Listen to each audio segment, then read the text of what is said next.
Good morning বন্ধুরা, দেখো আজ আমাদের হবে চিকেন।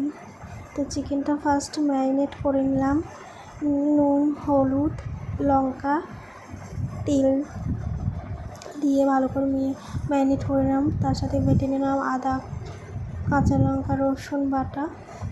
কড়াইতে তেল দিয়ে আলু ভেজে নিয়ে ওই তেলেই দিয়ে দিলাম 5 গোটা গরম মশলা। তার সাথে দিয়ে দিলাম পেঁয়াজ কুচি ও টমেটো কুচি।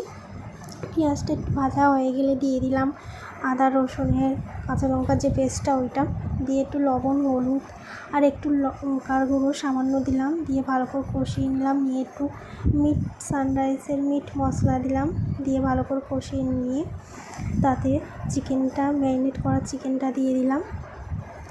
দিয়ে ভালো করে কষে নিলাম। নিয়ে তাতে আলু দিয়েছি, আলু দিয়ে ভালো করে কষে নিলাম ঢেকে ঢাকনাটা দেখানো হয়নি, তো ঢেকে ভালো করে কষিয়ে নিয়ে গরম জল দিয়ে দিলাম।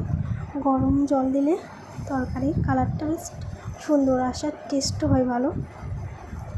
তো দেখো কী সুন্দর কালার এসছে আমার। তো চিকেনটা হয়ে গেছে। সানরাইজের গরম মশলা দিয়ে নামিয়ে নিলাম। দেখো চিকেনটা কী সুন্দর কালার এসছে। আর দেখো তেল কিন্তু আমি বেশি দিইনি, কিন্তু তেল উঠেছে চিকেন দিয়ে। কেমন হয়েছে?